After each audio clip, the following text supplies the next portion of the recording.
Hello, students. We are in the sixth chapter of your geography textbook, and the chapter's name is Manufacturing Industries.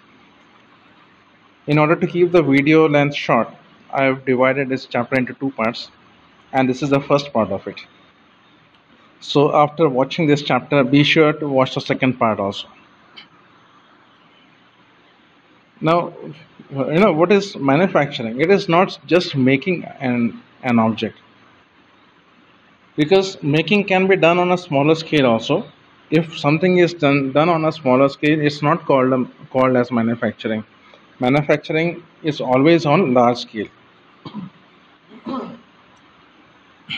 Now, the production of goods in large quantities and after processing from raw materials to more valuable product is called manufacturing. This is the definition.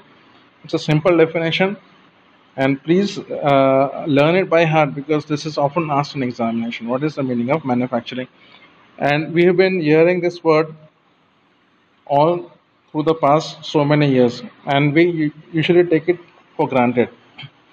But look carefully, it's conversion of raw material to finished product, and that product is of more value, and it's undergoing a process. That this total thing is known as manufacturing, and it is on large scale.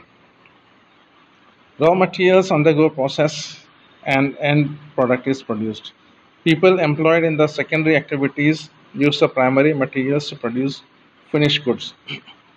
By this time, you must know what is primary activity, secondary activity, tertiary activity, quaternary activity. But in case you do not know it, let me tell you.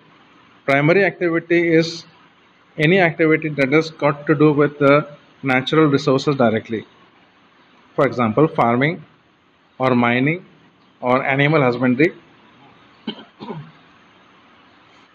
There you are dealing directly with the resources, natural resources, that is land, water, then the crops, animals. Secondary activity means any kind of manufacturing. That may be something as simple as manufacturing a biscuit, or it may be something as complex as manufacturing an aircraft. But everything is secondary activity if it is production or manufacturing. Tertiary activity is any kind of service like banking, finance, insurance, education, healthcare. Then we have the quaternary activity that has got to do with more of intellectual work, developing ideas, doing research and development, and all that.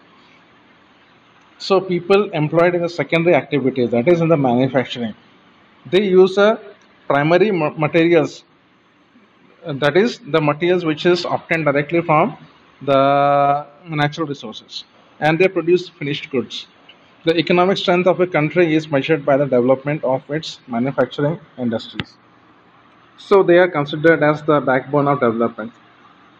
You can judge how developed one country is if you can measure the economic activity, and the easy way to do it is to see what kind of manufacturing industries they have. Now, what is the importance of manufacturing? Agriculture is the mainstay of the Indian economy, because more than 55%, some 58% of the human population in India is either directly or indirectly involved in agriculture. So, if we are doing well in agriculture, yes, we are overall doing better. Industries help to modernize agriculture, and they provide jobs in secondary and tertiary sector, thus reducing the dependence on agricultural income. Nowadays, you hear about the farmers being unhappy. They are not happy with the resources they have. They have problem with water. They have problem with electricity. They have problem with crop failure.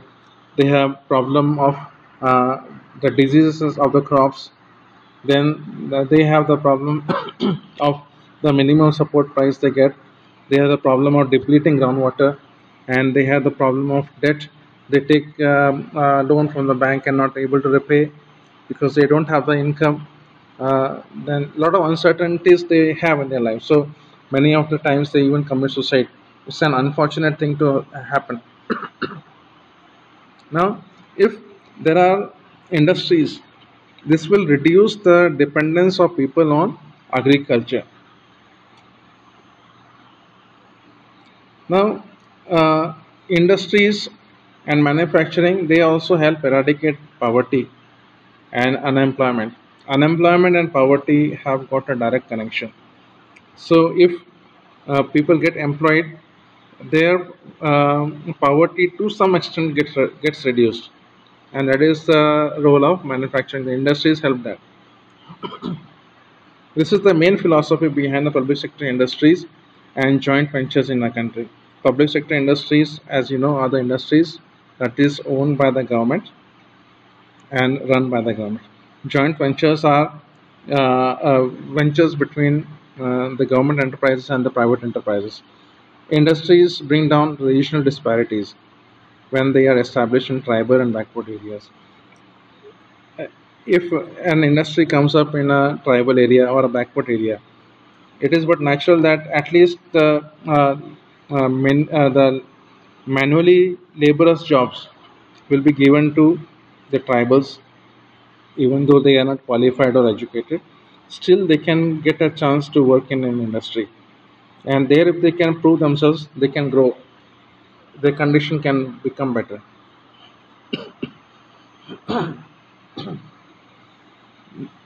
Some more importances of industries and manufacturing. Trade and commerce increases when we export or manufacture goods, and this brings foreign exchange for us. We manufacture for our country also, and the surplus we can sell. And whatever we sell to the other countries, it brings us a lot of foreign currency, the foreign exchange to us, and that is an additional income for us. Industries bring prosperity to the country. These are the reasons why the industries are bringing prosperity to the country, and the gross domestic product, that is the GDP of the country, increases because of a variety of industries. They are there. A lot of trading, a lot of manufacturing, a lot of selling, a lot of buying takes place, and that increases the GDP. Now we are going to talk about agro industries.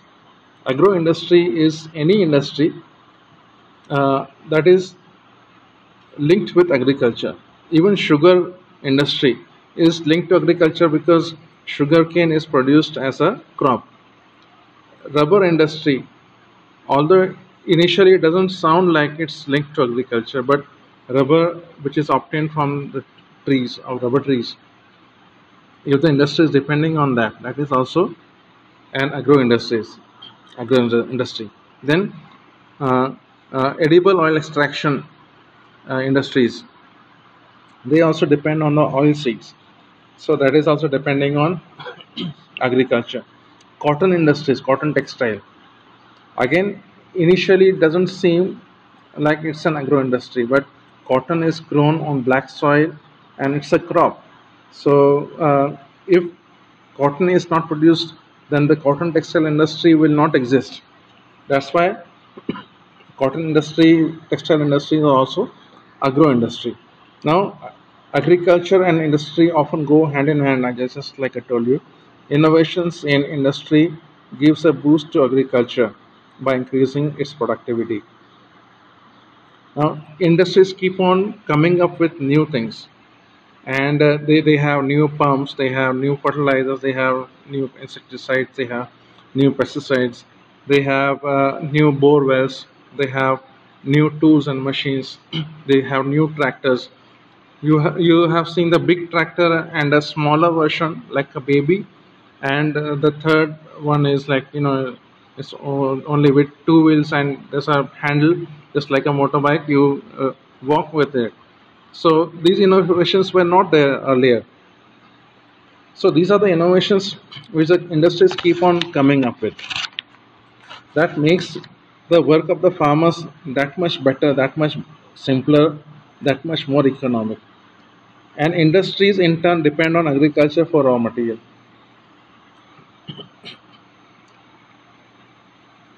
Now, how is it in this age of globalization? Globalization means the world is your stage. You produce for your own country as well as for the world. and you sell your goods in the world, all over the world, and you buy goods from them also. Our industries need to be more efficient and competitive. When we say efficient, we mean being able to produce more goods of good quality at lower price in less time. That is the meaning of efficiency. And to be competitive means our prices should be equal or less than uh, another product which is equal in quality.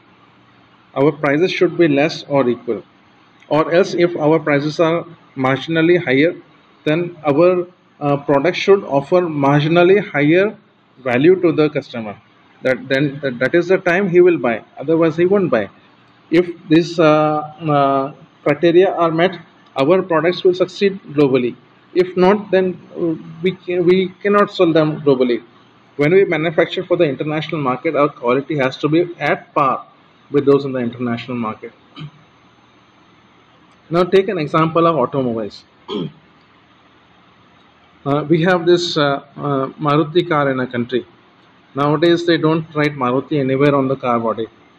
And they write Suzuki, and they produce very well in India.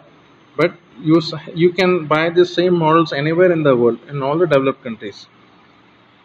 Now, if for that to happen, the cars that are produced in India have to be of a certain standard, the emission standard, the transmission quality, the comfort, everything has to be at least some minimum. It should meet some minimum requirements.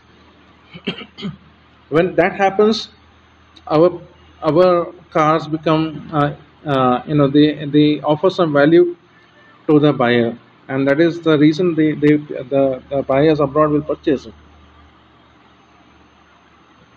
Now, what is the connection of industry and the national economy? There's a government body known as the National Manufacturing Competitiveness Council, NMCC. This has been set up to ensure that the country achieves the industrial growth objectives.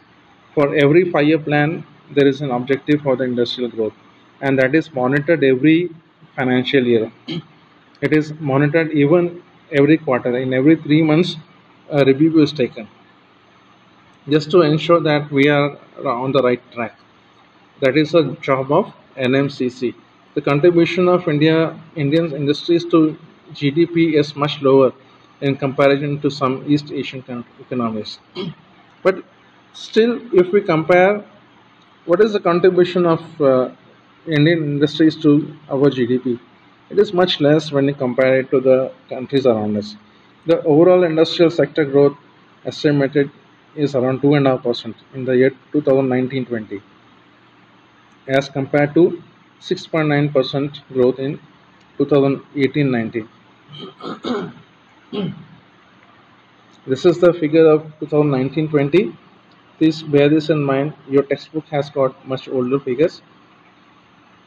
The manufacturing sector is estimated to have grown by 2% during the year 2019-20. Now, this 2% growth is not just in the rupee value or the foreign currency value.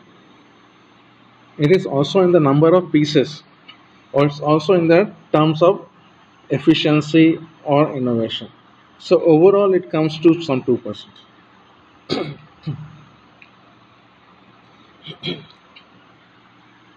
Now, what are the contribution of various sectors? The service sector accounts for some 53.6% of total in India's GVA. GVA stands for gross value added. That is, it's a measure of value of goods and services in an area. So, services industry is still accounting for the bigger chunk of the pie. The industrial sector contributes some 29%, and the primary sector of the economy, that is agriculture and its connected sectors, they contribute some 17.3%.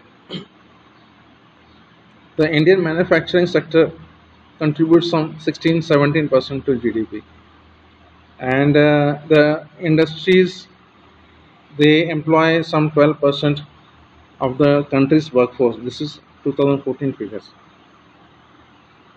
Now, in order to set up an industry, what is required? Now, if this question is asked in an examination, in order to understand, just think of yourself as an entrepreneur. Just imagine that you have been given a task of setting up an industry. Then what will you do? First of all, uh, which place you will establish it at? Now, so then what will be the decision? What decisions would have prompted you to uh, uh, choose a place? First is availability of raw material. Now, this should be continually available.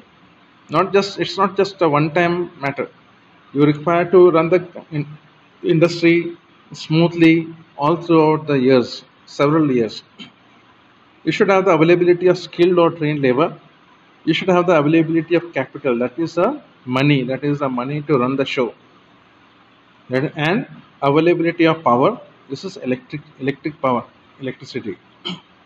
Then proximity to the market.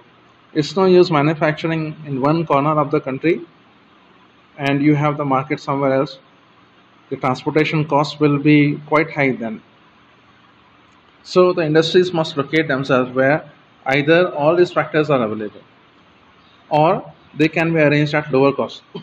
Now that lower cost is important because see when we say manufacturing, it's a cycle. It starts with the raw material, it undergoes a process, becomes a finished goods. These goods have to be distributed through the distribution channel and it should reach the consumer. Consumer pays for it and the money percolates back to the industry. If the money is not coming back, then it's a loss making proposal. Now, in order to maximize the profit, you have to keep your cost down. The maximum selling price is determined by the government. It's determined by the competition. If you have there are similar products in the market, then if you charge more money than them, then naturally your product will not sell. So you are actually working on a narrow margin. Now to make this margin sustainable, one thing you can do is to lower your cost, whether it's the raw material cost or the labor cost or the power cost or the transportation cost. This has to be kept low, as low as possible. Then government policies and specialized labor also influence the location of the industries. Now, if specialized labor is not available and you have to bring labor from somewhere else, then naturally the cost will grow up. Or if the government policy does not allow you to do certain kind of manufacturing, then naturally you cannot do it. Some years ago, there was this car known as Nano, Tata Nano, and it's a very good car, and the concept was very good uh, with which that company launched that car. And land was allocated in West Bengal, but there was such a lot of resistance from that state that the company had to call off that project from West Bengal and they took it to Gujarat instead and they did some good sale there.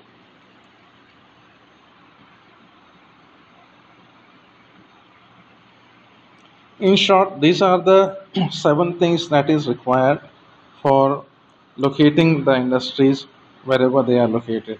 That is transport, land, power, raw material, labor, capital, and market.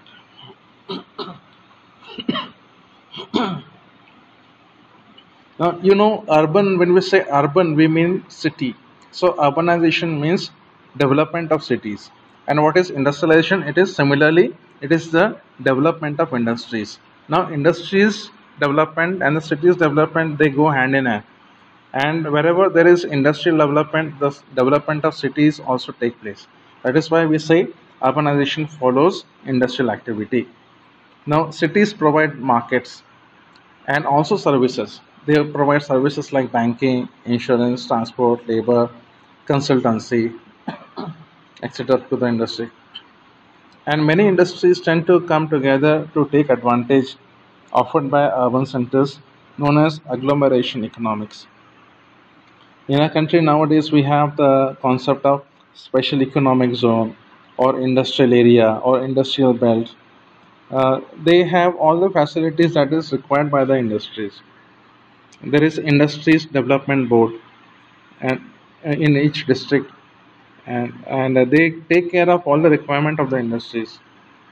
Now this leads to a gathering or collection of a lot many industries coming together, and that is known as a industrial agglomeration.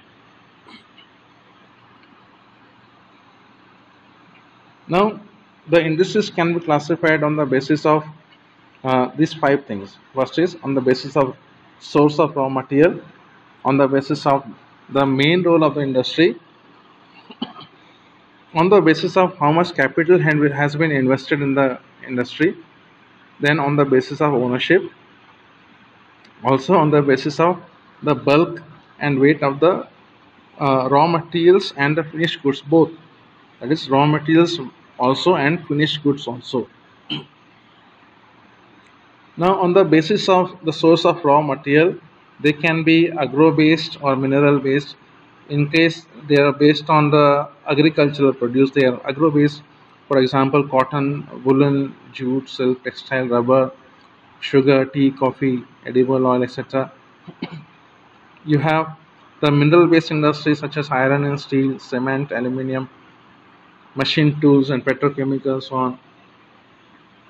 Now, on the basis of their main role, we have basic industries who are the main suppliers or the key suppliers uh, uh, to those industries which are using their raw material to manufacture their own goods. For example, iron and steel is a basic industry for automobiles, let us say, or tools and equipment manufacturing because they require iron and steel, or even for construction industry. Now, consumer industries are those that produce goods for direct use by the consumers. You use toothpaste, you use soap, you use sugar and paper, and so many things in your daily life. Now, so you are a consumer, and the companies which are producing for direct use by the consumers, they are known as a consumer industry. Now, on the basis of capital investment, you can have a small scale industry or a large scale industry. The defining factor is the money you have invested. And if you have invested up to 1 crore rupees, anything less than 1 crore rupees, you are considered as a small scale industry. So a small scale industry is defined with reference to the maximum investment allowed on the assets of a unit.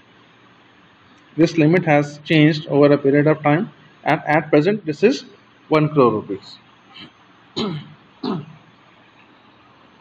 Now, on the basis of ownership, if it is owned by the government and operated by the government, we call it as public sector. That is, let's say BEL, that is Bharat Heavy Electricals Limited, or SAIL, that is Steel Authority of India Limited, etc.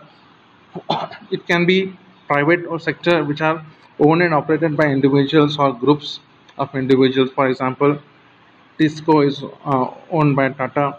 Then we have Bajaj Auto owned by Bajaj. We have Dabur Industries by Dabur, so on. On the basis of ownership, we also have joint sectors, industries which are jointly run by the state and individuals or group of individuals. A good example is Oil India Limited. Look at the short form. It's also oil, OIL. This is owned by public and private sector jointly, so it's a joint sector ownership. Or it can be cooperative sector. This is owned by and operated by the producers or suppliers of raw material, workers, or both. They pool in the resources and share the profits or losses proportionately. Example is sugar industries in Maharashtra. They have the union of the cooperative organizations of the farmers and the industries.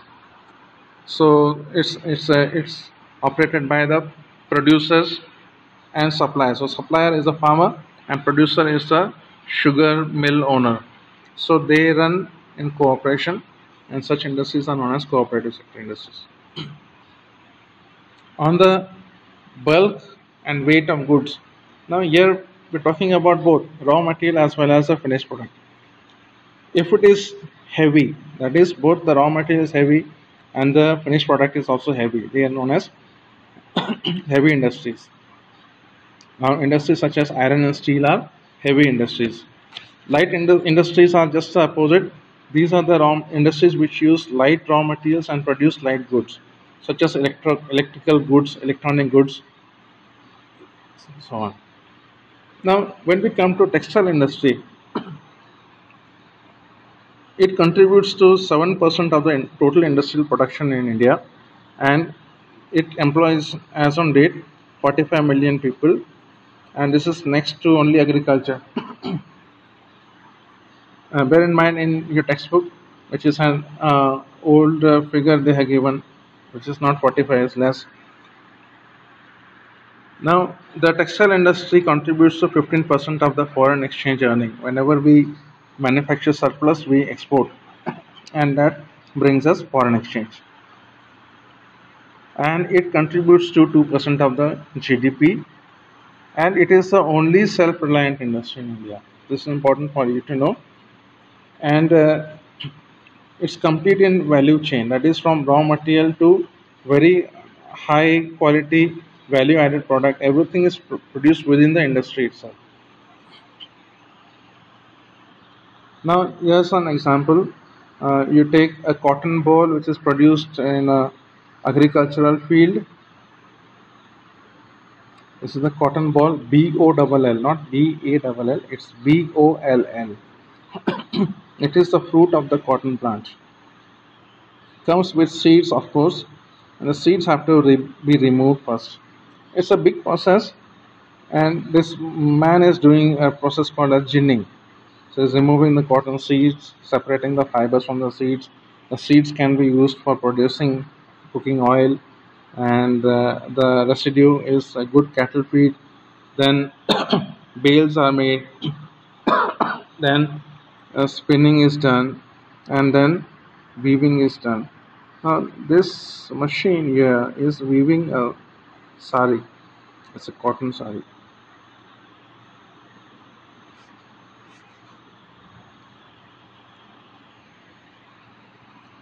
Cotton is initially produced by hand spinning and weaving. The cotton textile is produced like that. And power looms came into use after 18th century. Before that, we had the hand looms. They were slow to produce, very tiresome to use, very labor intensive, and that did not make our product very competitive. On the other hand, power looms can produce lot of material in very less time, and not with many people getting tired. They came into picture after the 18th century, after the Industrial Revolution, and as per the 2019 figures, there are some 3,400 textile mills in India. That's a huge number, and 80% of these are in the private sector. Only 20% are in the public sector, and several thousand factories are there with 4 to 10 looms. That's a small factory. 4 looms is a very small factory.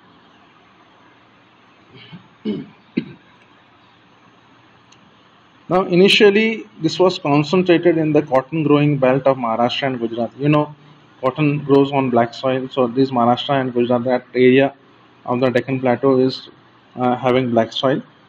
And initially, these mills were located there, especially Mumbai. In the olden days was known as Bombay, and from those days, the olden days, it had a lot of cotton textile mills. Now, the reason for localization is availability of raw cotton, market and transport, labor, good climate, suitable climate.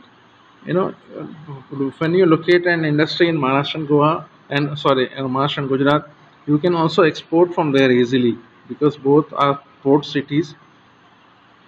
So you have the uh, uh, ease of exporting also. Now, this industry is naturally closely related to agriculture and provides a living to farmers, cotton ball pluckers, workers of ginning, spinning, weaving, dyeing, designing, packaging, tailoring, sewing, and so on. It produces employment for a vast spectrum of people, and it creates a demand in chemical and dyes also industries and packaging materials and engineering works. So these are subsidiary industries of cotton textile, and they keep on placing demand. The cotton textile industry keeps on placing demand on such industries, chemicals and dyes, packaging material, and engineering works.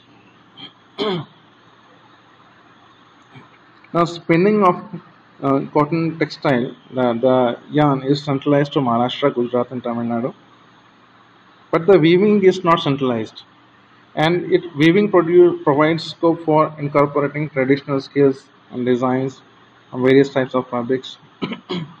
India has got world-class production in spinning, but weaving cannot use the high-quality yarn, and this is something. Uh, uh, it's a strange situation. We produce such high quality yarns, but our own machines are not able to handle that high quality yarn, so we have to export some of it.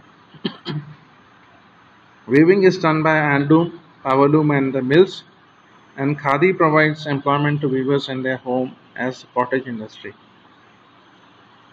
India exports yarn to Japan. We have very good quality yarn being produced here, and also it sells to countries which are not having cotton production. Example is United States, UK, Russia, France, the East European countries, our neighbor Nepal, Sri Lanka, also Singapore, and to African countries. Now, India has a very large capacity, next only after China, of the spindles in the world. We have 50 million spindles,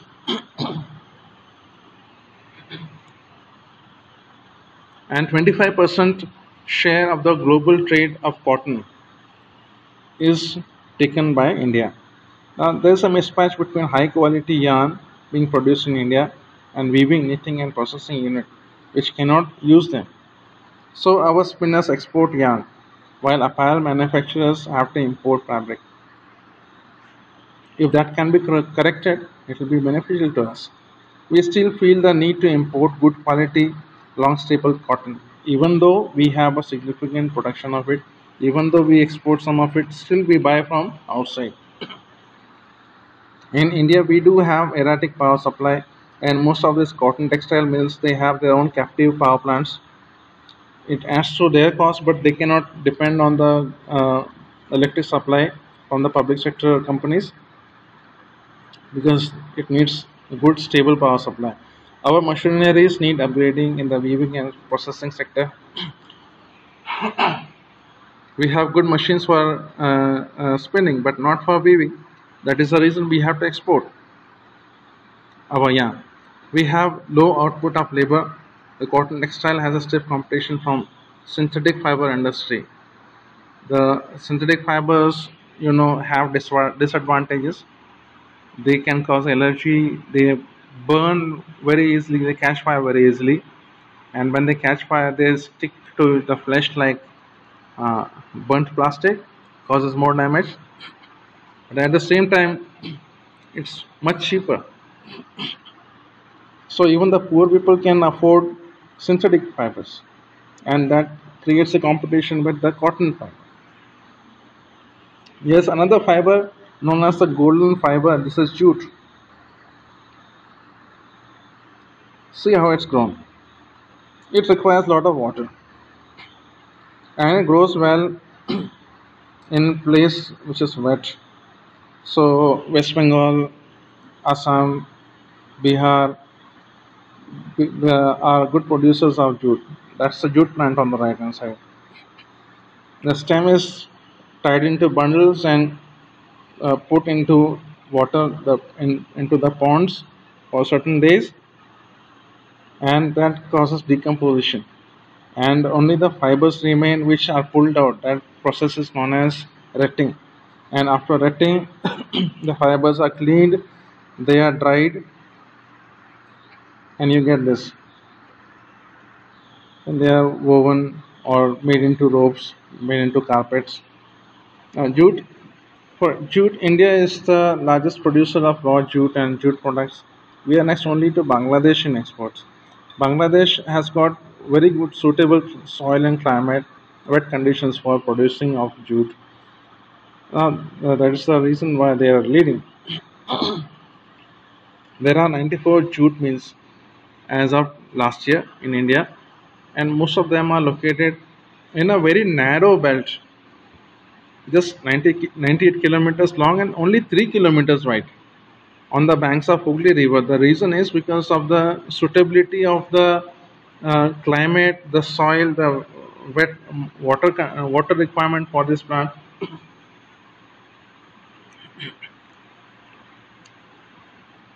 Here the reasons are given in blue: proximity of jute producing areas, inexpensive water transport, abundant water for processing, cheap labor, and the supporting infrastructure like bank and finance. Everything is available nearby in the city of Kolkata. This industry supports some 3.7 lakh workers directly and some 4 million or 40 lakh small and marginal scale farmers who are engaged in cultivation of jute. Now, the challenges this industry faces is the competition from international market with cheap synthetic substitutes and from other jute producing countries. If they can produce something better and sell at a lower price, then it competes with our product. Now, the synthetic fiber does give it a stiff competition because nylon has got the quality of being cheap. Sometimes it's waterproof, but most importantly, that's not biodegradable. But jute is biodegradable. Now, there was a national jute policy which was founded in the year 2005 in order to increase productivity and quality to ensure good prices to farmers. There's an institute called NIRJAFT in Kolkata. It is National Institute for Research in Jute and Allied Textile Fibers. Now, jute is biodegradable. It's one of the main features of jute, and this has created a demand in countries which are environment. They have a concern for the environment. They don't want plastic and nylon lying all over their country, because that is what happens in a country like us. We everywhere you see or the trash, you find a lot of plastic. You'll find a lot of nylon, which is not biodegradable. So jute is biodegradable, and that's a good feature it has. The next industry we're going to study is the sugar industry. Now here you can see sugarcane being crushed. The first step is to extract the juice of sugarcanes, and mainly there are 4 products made in India, out of which 3 are there in your textbook and shown here. One is sugar, the normal table sugar you have. This is gur, also known as jaggery. Now this one on the right hand side is known as khansari. This is also sugar, but this is not refined, this is not bleached.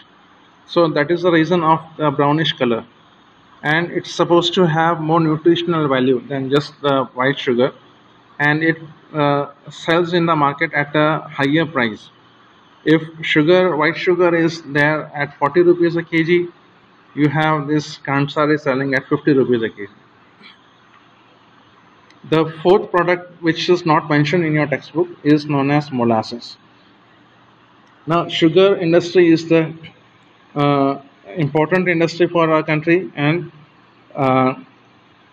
we are the second producer of sugar in the world. We are the second highest producers of sugar by quantity, and we are the biggest producers of gur and khansari. Now you know what is khansari and gur. And haulage of sugarcane reduces sucrose content.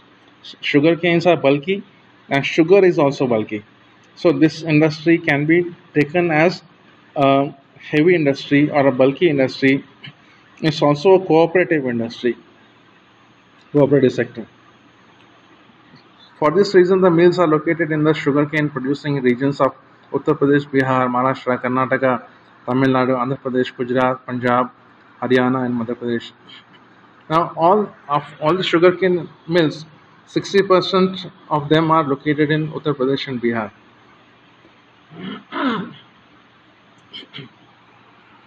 This is a seasonal industry.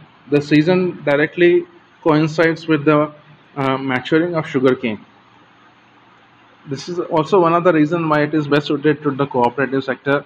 And the cane produced in the southern and western states, especially Maharashtra, they have higher sucrose content. The cooler climate ensures longer crushing season, so the crushing can go on for a longer time. And the methods of production are still old and inefficient. Now we have to improve these methods. I had gone to one factory, sugar factory in Madhya Pradesh, and they had sugar processing machines. If you look at them, you feel that the Britishers forgot to take them with them, or either they were too bulky to pack in their bags. Transportation still delays the cane reaching the mills, even though the industries are located in sugar producing areas. Now let's come to mineral based industries.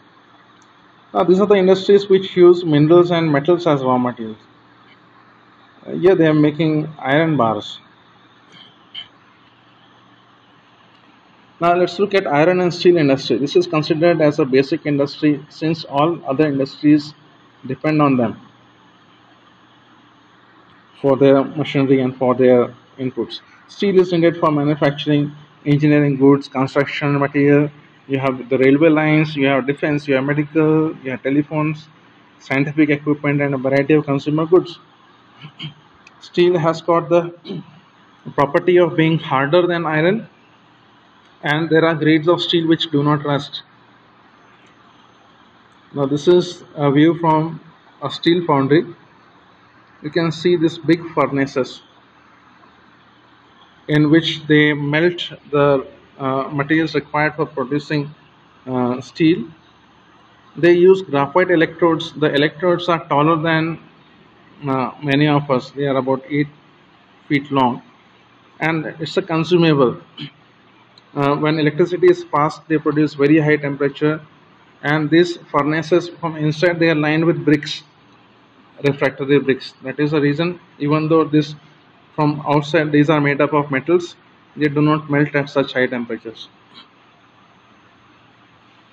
Also, look at the system for enabling this to be rotated. This can be rotated just like a vessel.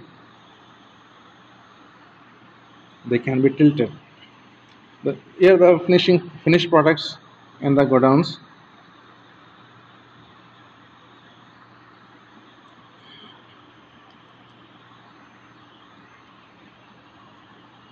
The production and consumption of steel is also often taken as an index of a country's development. Steel and iron is a heavy industry because of the all the raw materials are as well as the finished goods are bulky and heavy, and iron ore, coking coal, and limestone. These are the main raw materials, and they are in this ratio 4, ratio 2, ratio 1. If you want to make hard steel, you also add manganese.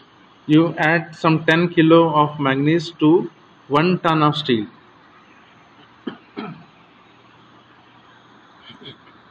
The steel plants are located where such raw materials are available and has efficient transport network.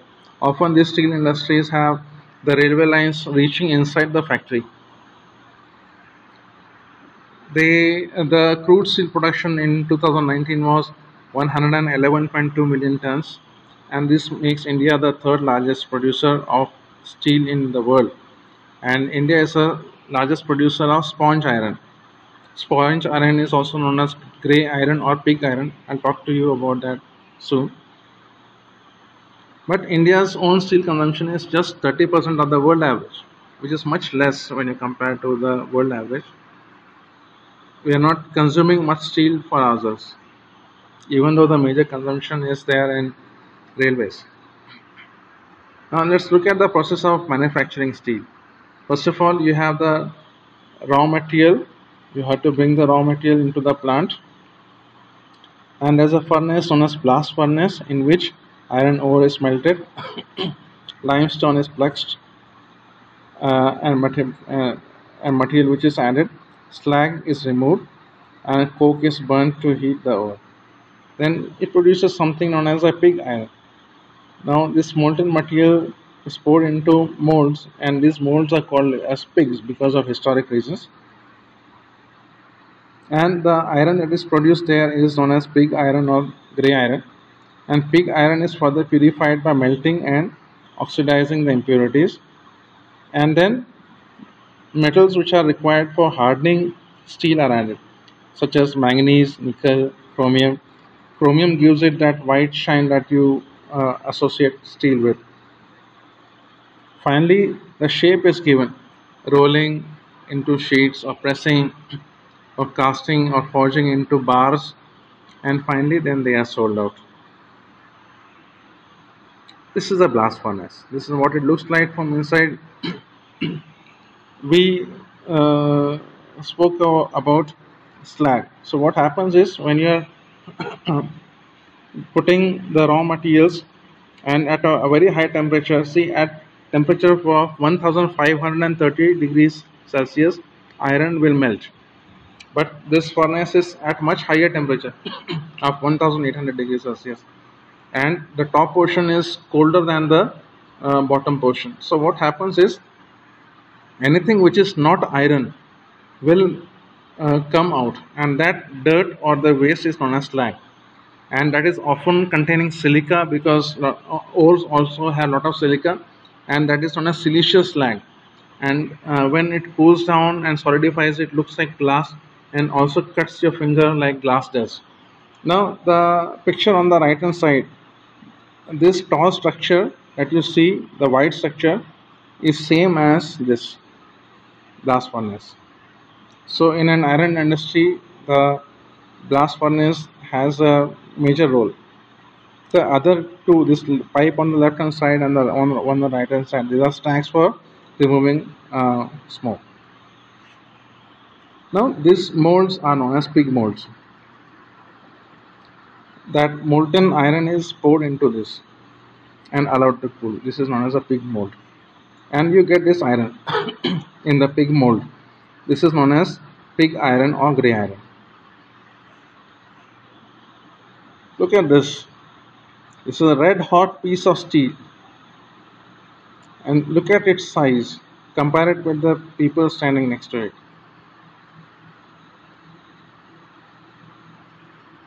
Wow. Now, what is the market for it?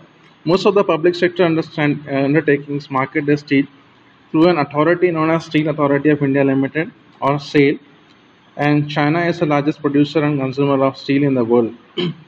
But in 1950, when India was a new country, like we had recently got our independence, both China and India produced almost the same quantity of steel. They have a bigger country, they have bigger needs, so they moved ahead, and we are also moving ahead at quite a good pace. Now, the Chota Nagpur Plateau has got the maximum concentration of iron and steel industries. Low cost iron ore is available as high grade raw materials in proximity, and cheap labor makes this possible. You have Bailadilla, as you know, in Chhattisgarh. It's a good producer of iron ore. Then you have Singrauli and the northern coalfields, which are good producers of coal, which is required. So you have a lot of steel industry in Bokaro, in Bhilai, you have it in Jamshedpur. Now look at the map.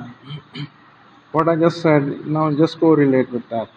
You have Jamshedpur, you have Bokaro, you have Raurkela, you have Bhilai. Just look at their proximity. These cities are all close together. Durgapur.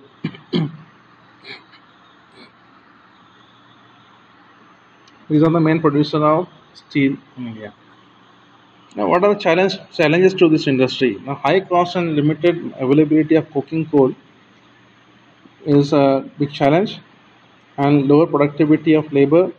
That is, the productivity per head when you calculate, it's a low productivity because more people are employed there. That also shows us the what you call in economics. You have the concept of uh, um, what do you call it? I forgot. I'm sorry about that. Now, irregular supply of energy, disguised employment, that is disguised unemployment, and poor infrastructure. This is the problem which the steel industry faces. Now, India imports good quality of steel from other countries, but our overall production of steel is sufficient to meet our domestic need. Liberalization and foreign direct investment have given a boost to the industry, and India needs to allocate resources for research and development to produce steel more competitively. We need a lot of research in this direction. This is end of the first part of the chapter. If you like it, give it a thumbs up and subscribe to this channel. Now wait for the part two of this chapter.